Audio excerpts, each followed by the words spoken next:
John from Garden Villas has peeling doors, not an orange, but peeling doors. Lemon tree. Yeah, baby. there we go. All right. His home was built back in 1942. Oh, wow.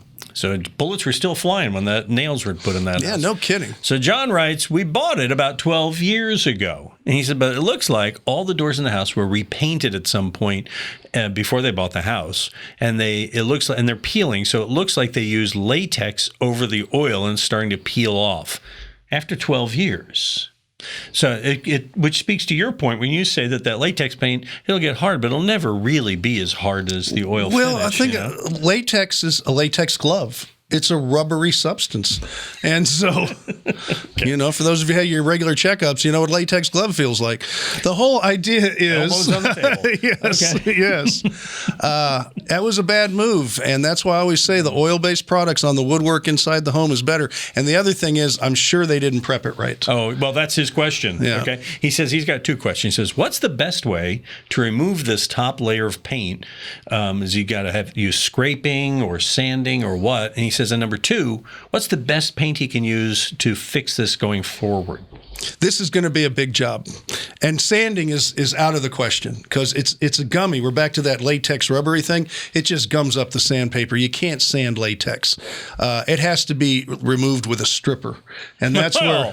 Yeah, well, no, a stripping substance. Parties at John's house. Yes. Okay.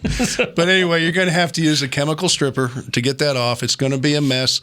I hope the doors are worth saving. I have been in projects where we scrapped all the doors. Wow. Because of the intense manpower it's going to take to restore them. Now, if it's an old antique door, I understand. Yeah, it's different, yeah. But if you can get one made to look exactly like it, if it's just a panel wood door, don't get attached to it. Right. You can go down and buy them at Door Clearance Center, real inexpensively. Have a painter paint them like Rudy, get them painted nice, have them hung back in the hole. They're standard sizes, and it's going to be about half the time and probably a lot less cost unless you're going to do it all yourself. And I don't know how many doors the house has. I'm sure being 1942, it's a small house. Right. So hopefully if there's 6 doors or something, it won't be too bad. But if you have 20 doors or so, it's going to be even more of a mess.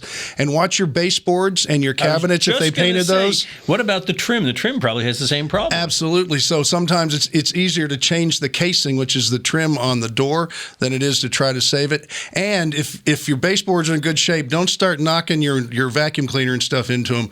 It'll start to pop that latex paint off too and make a mess. All you need is one puncture, and the air is going to start peeling. It's away. just it just peels. You could just keep doing this to it if you're if you have some kind of mental issue and just keep picking at it. But it's not a good thing. It's not going to get better with age, like the whiner said. If you have a mental image, well, you get one of these mental obsessive compulsive people that want to pick at everything. Yes, I would. I'd be there all day long going, "Wait, I'm almost done. I'm almost done." It's me. So I relate. I'm a social misfit. And we love you for That's it. why they locked me up after the show. In a small room with these cameras to look out of. All right. You got questions? Send them to our favorite OCD home improvement guy right here. Send them to us at HomeShowRadio.com. We'll answer them. Check out these other videos where he shares his wisdom and subscribe to our channel.